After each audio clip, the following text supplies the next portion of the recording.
আমি আমি আগেই বলেছিলাম যে এমনটা করো না। এতে তোমার ঘোর বিপদ হবে। তোমার দুই মেয়ে কিছুতেই বাঁচতে পারবে না। তোমরা শুনলে না?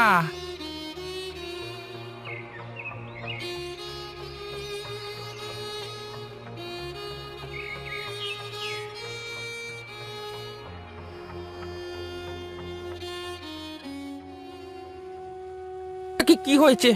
কি হয়েছে? আমাকে সবকিছু খুলে বলো। আফসোস করো না গিন্নি, আফসোস করো না। বিধাতা আমাদের সাথে এমন করেছেন, নিশ্চয়ই তার কোনো না কোনো কারণ আছে।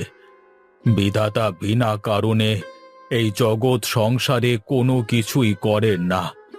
সব কিছুর পেছনে একটা না একটা কারণ নিশ্চয়ই থাকে। কিন্তু কেন? শুধু আমাদের সাথেই কেন?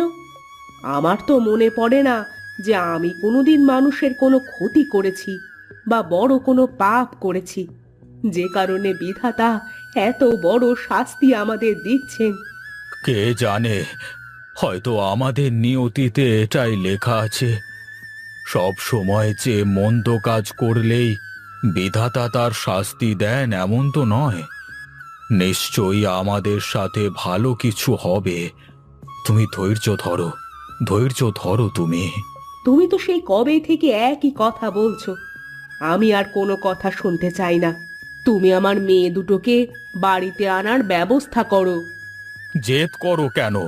তুমি তো ভালোভাবেই জানো এখন ওদের নিয়ে আসা কোনোভাবেই সম্ভব না। খামোকা জেদ করো না। আমি আর পারছি না ওদের ছেড়ে থাকতে। আমার মেয়ে দুটো দুনিয়াতে আসার সাথে সাথে আমার কোল থেকে ছিনিয়ে নিয়ে তুমি ওদের কোথায় জঙ্গলে পাঠিয়ে দিয়েছো। তুমি ওদের নিয়ে আসার ব্যবস্থা করো। দাইমা, আমি আর এইভাবে এখানে থাকতে পারবো না। আমাকে আমাদের বাড়িতে নিয়ে চলো। হ্যাঁ দাইমা, আমিও আর এইখানে থাকতে চাই না। আমাদের বাবা মার কাছে নিয়ে চলো আমাদের। আর না হলে আমরা নিজেরাই চলে যাব। কি বলছিস তোরা এইসব? সেই ছোটবেলা থেকে আমি তোদের মানুষ করেছি, আমার কোনো মূল্য নেই তোদের কাছে? তুমি এতদিন ধরে আমাদের বলে এসেছো আমাদের মা বাবা বড় প্রাসাদে থাকে, তারা অনেক বড় লোক, আমাদের বাবা জমিদার। কেন এইসব মিথ্যা বলে এসেছো? এসব কোনো কিছু মিথ্যা না, সব সত্য। তাহলে কেন এতদিন আমাদের এই জঙ্গলে রেখে দিয়েছো তুমি? কেন আমাদের বাবার কাছে নিয়ে যাচ্ছ না তুমি? আমাদের বাবা মায়ের কাছে নিয়ে চলো আমাদের। নিয়ে যাব, ঠিক নিয়ে যাব, কিন্তু উপযুক্ত সময় নিয়ে যাব। সেই ছোটবেলা থেকে শুনছি আমাদের সময় মতো নিয়ে যাবে। কবে আসবে তোমার সেই সময়? কবে পাবো আমরা আমাদের বাবা মায়ের দেখা? আর কেনই বা তুমি আমাদের এই জঙ্গলের মধ্যে আটকে রেখেছো? আমাদের কোথাও যেতে দাও না। হ্যাঁ, আজ তোমাকে বলতেই হবে দাইমা, তোমাকে আজ বলতেই হবে। জিদ করিস না, তোরা শোন, আমার কথা মন দিয়ে শোন। আমি তোদের কথা দিচ্ছি, আমি সময় মতো তোদের ঠিক নিয়ে যাব। এত বছর যখন ধৈর্য ধরেছিস, আর কিছুদিন ধৈর্য ধর। দাদা, অনেক দিন হয়ে গেল মাংস খাই না। চলো জঙ্গলে গিয়ে কিছু খরগোশ শিকার করে আনি। না রে ভাই, জঙ্গলে যাওয়াটা ঠিক হবে না এই সময়। আর এমনিতেও জঙ্গলে অনেক ভেতরে না গেলে খরগোশ পাওয়া যাবে না। আরে ভাই, তুই সব সময় এত ভয় পাস কেন আমি বুঝি না। তুই চল না, আমার সাথে কিচ্ছু হবে না। না রে, মা জানতে পারলে অনেক বকবে। তার থেকে চল দুই ভাই কাজে যাই। কাজ করে যে টাকা পাবো তা দিয়ে সন্ধেবেলায় মাংস কিনে আনবো। তুই আসলে একটা ভিতুর ডিম, বুঝলি দাদা? তোকে দিয়ে কিচ্ছু হবে না। কি বললি? আমি ভিতুর ডিম? তুই ভিতুর ডিম? দেখাই তো যাচ্ছে, জঙ্গলের কথা শুনি তো তোর একদম কাজ হয়ে গেছে। আমার কোনো ভয় টয় নেই, মা বারণ করেছে তাই যাব না। ঠিক আছে ঠিক আছে, তোর যা ভালো লাগে তাই কর। আমি চললাম, তোর ইচ্ছে হলে আয়, ইচ্ছে না হলে থাক। না ভাই, তোকে একা একা আমি কিছুতেই জঙ্গলে যেতে দেব না। ঠিক আছে, তাহলে তুই চল আমার সাথে। আচ্ছা ঠিক আছে চল, কিন্তু একটা কথা মনে রাখিস, জঙ্গলে বেশি ভেতরে কিন্তু যাওয়া চলবে না।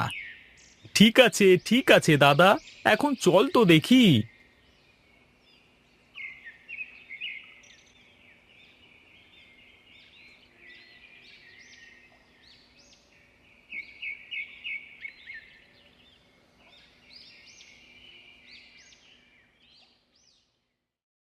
আচ্ছা দিদি, তুই আমাকে সত্যি করে বল তো, তোর কি মনে হয় আমাদের মা বাবা সত্যিই আছে?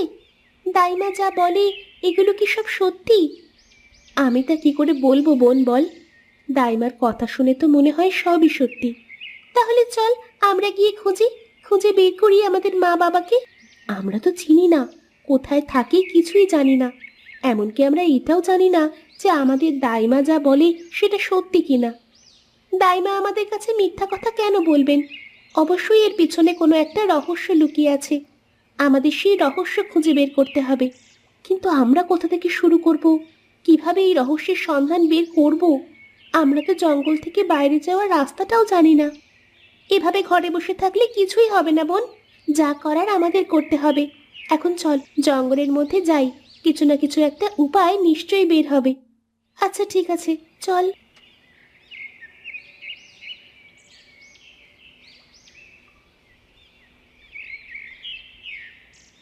ভাই, জঙ্গলের অনেক ভেতরে চলে এসেছি, আর সামনে এগোনো ঠিক হবে না। চল চল ফিরে যাই। না, আমি একটা খরগোশ শিকার না করে কিছুতেই যাব না। তোর ইচ্ছে যদি হয় তুই চলে যেতে পারিস। কি যে বলিস, তোকে একা রেখে আমি কিভাবে যাব? যেতে যখন পারবি না তখন চুপচাপ আমার পেছনে আয়, আর কোনো কথা বলবি না।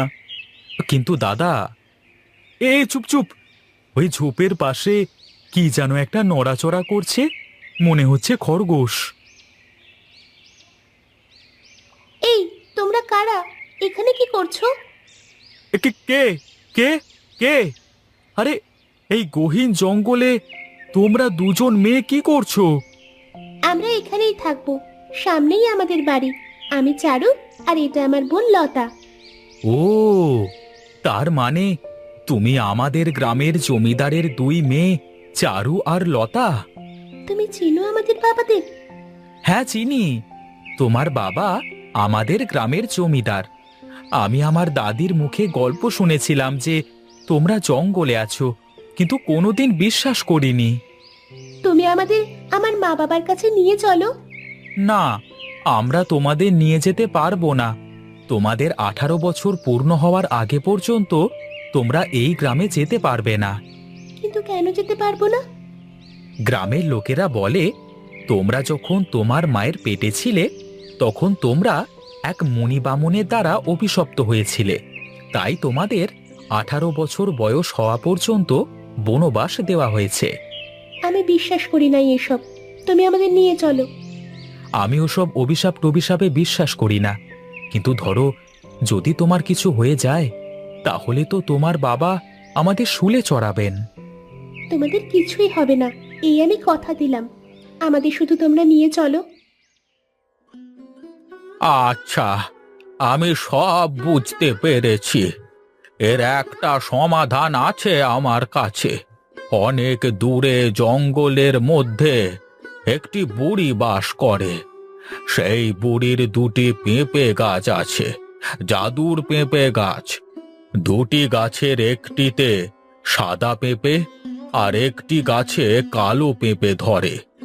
যদি সেই পেঁপে এনে তোমার মেয়েদের খাওয়ানো যায় তাহলে তোমাদের মেয়েরা ভালো হয়ে যাবে। আমরা যাব সেই পেঁপে আনতে, আপনি আমাদের ঠিকানা বলে দিন। ওই বুড়ি এত সহজে কাউকে পেঁপে দেয় না। ওই পেঁপে আনতে হলে বুড়ির মন জয় করতে হবে। পারবি? পারবি তোরা বুড়ির মন জয় করতে?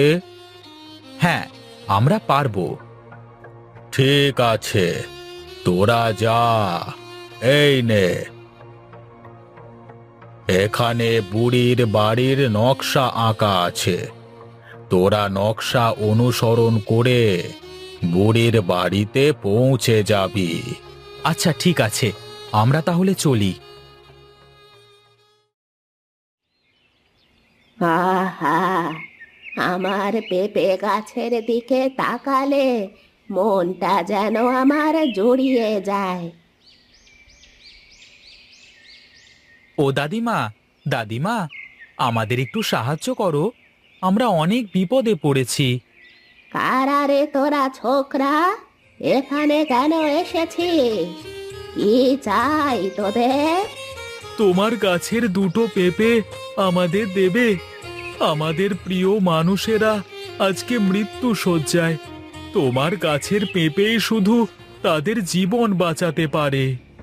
না, আমার কাছে পেতে আমি কিছুতেই তোদের দেব না। দয়া করো দাদিমা, দয়া করো। এই জগতে আমাদের আপন বলে কেউ নেই।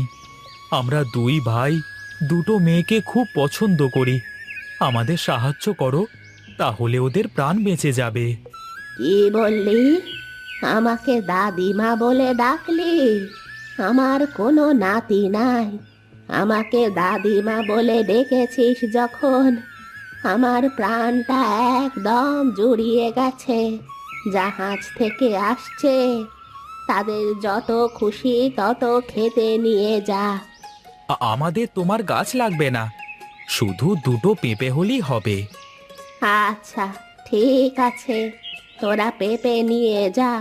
তোমাকে অনেক ধন্যবাদ দাদিমা। আমরা আবার আসবো তোমার সাথে দেখা করতে। এখন আমরা আসি, আমাদের অনেক তাড়া আছে।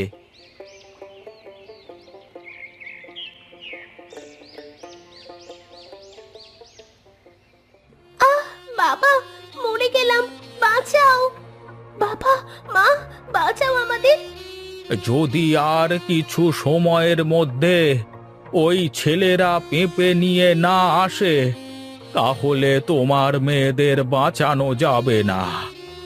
আমরা এসে গেছি, আর দেখুন, কালো পেঁপে আর সাদা পেঁপে নিয়ে এসেছি। নাও লক্ষ্মী রানী, পেঁপেগুলো নিয়ে গিয়ে শরবত বানিয়ে তোমার মেয়েকে খাইয়ে দাও।